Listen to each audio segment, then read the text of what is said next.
Hello again guys, welcome to another video from the RCS EV. I hope you're all doing great.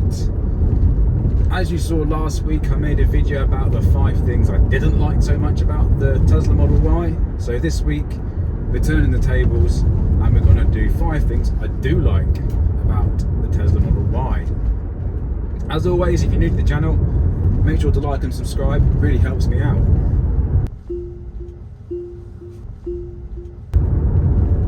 So what are the things that I like about this car? Now, the big thing that I like about this car, the really big standout thing, it is so cheap to run. I don't care what people say who only have petrol cars saying, oh, they're rubbish and cost a fortune. This thing is so cheap to run. I do, off the top of my head, I've done 6,000 miles in this car since I've owned it.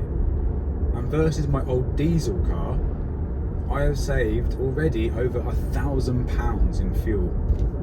£1,000 in 6,000 miles. It's incredible. It charges overnight. It costs me about, I think, £3, actually less than £3 now, to do 100 miles. Less than £3 to do 100 miles. It's brilliant. It's just so cheap to run, and not just the electric that goes into it. The servicing's next to nothing. There's not really any massive moving parts. The only thing that I put into it is some screen wash. You know, I'm sure I can afford £10 for screen wash for a year, but it's so cheap to run. For someone who does a lot of miles, this will be better than a petrol or a diesel.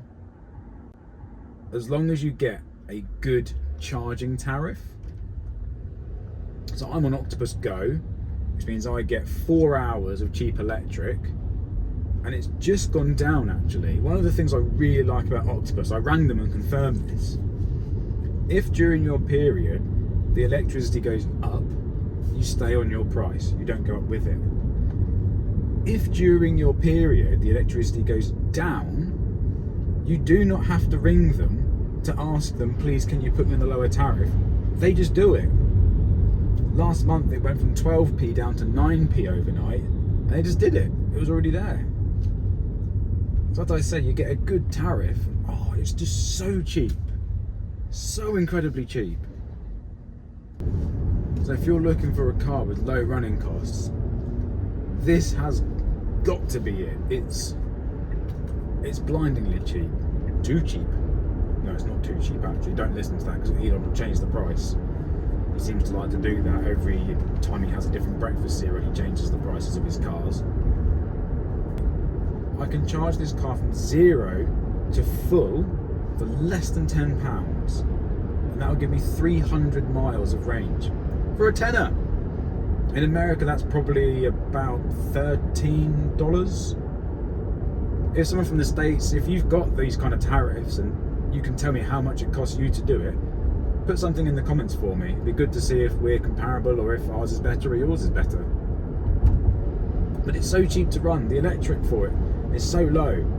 I mentioned Octopus there. If you use my referral link in the description, we both get £50 off. £50 is effectively 1,500 miles of free electric. 1,500 miles for nothing.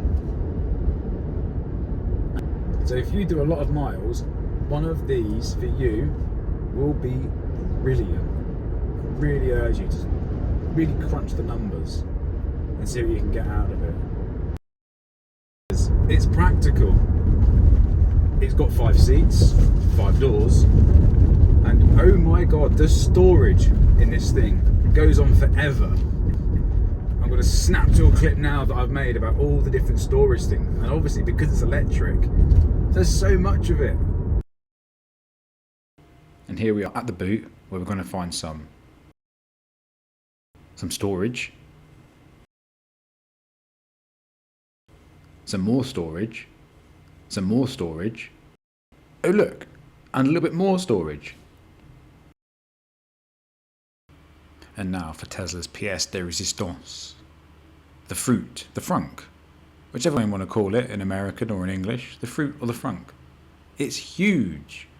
And I can tell you this hole here and the one under the boot in the back will both fit a cabin-sized bag. It's massive. So we'll continue inside. You can see just how much storage we've got in here as well. We've got the centre console, we've got some sunglasses and bits there. It lifts out.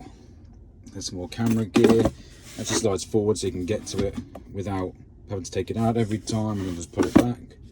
Nice and easy. Another one here. Apparently I need 2 pairs of sunglasses. Then this comes out. We've got a gimbal down there, some more stuff. And then up here, I've actually not found a use for this yet. It's basically a little storage zone, or a secret one as they call it. But I'll put a link in the description. You can buy this bit and this bit together. Brilliant, really. Cup holders are huge. This big bottle fits in really nicely. I've bought this little clip here because my coffee cup had a slightly smaller dimension at the bottom and it was kind of rattling around and spilling a little bit, but because it's an American made car, I can understand why it needs huge mega gulp cup holders. You know, it fits in the door bin as well.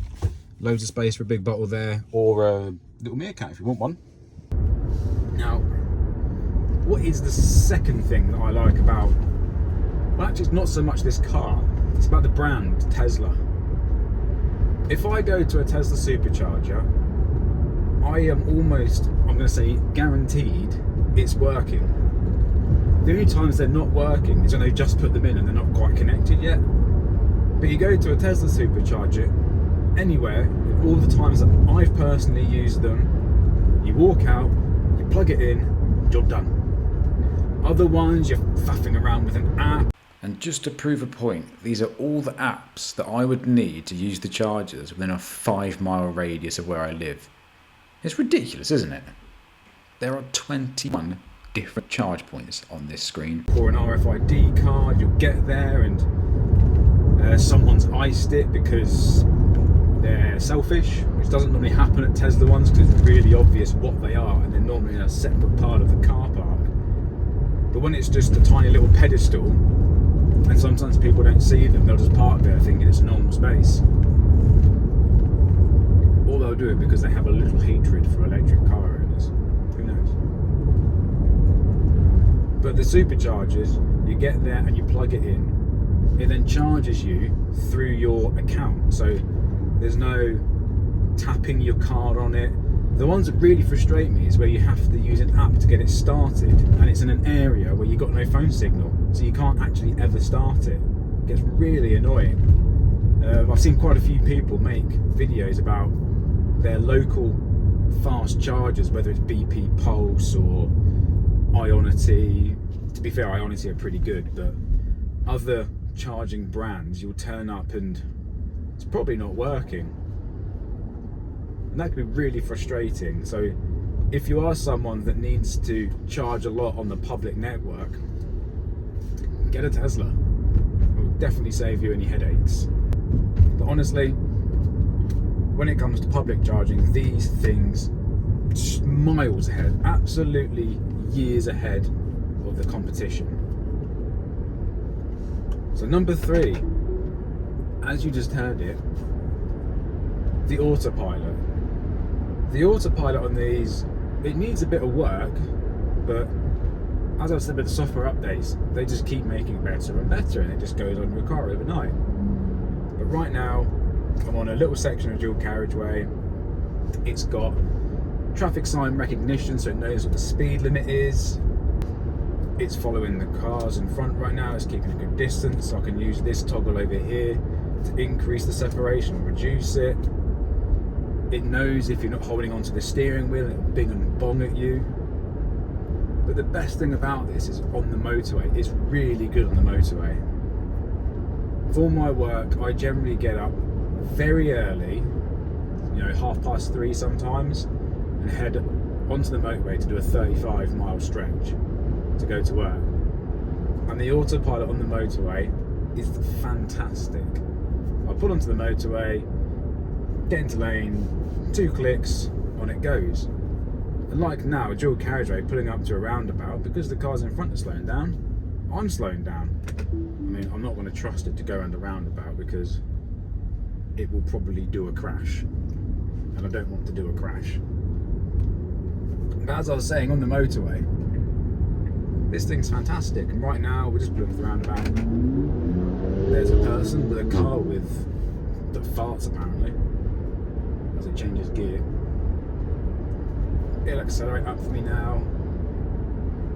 But on the motorway, it's great. It will keep the distance. I can change the distance. It really takes the stress out of my driving. Honestly, if you want a car for its auto steer and auto drive capabilities, get yourself one of these. So the next thing I like about these cars is the option to preheat the cabin or pre-cool, either or. So for example, in winter, I'll wake up, and from waking up to getting in the car is 15 minutes. Go into the Tesla app and turn on the heating. It's brilliant. I have never had to scrape the windscreen out of this, getting numb hands every morning. And there's probably some of you going, oh, but it must cost electricity to do this.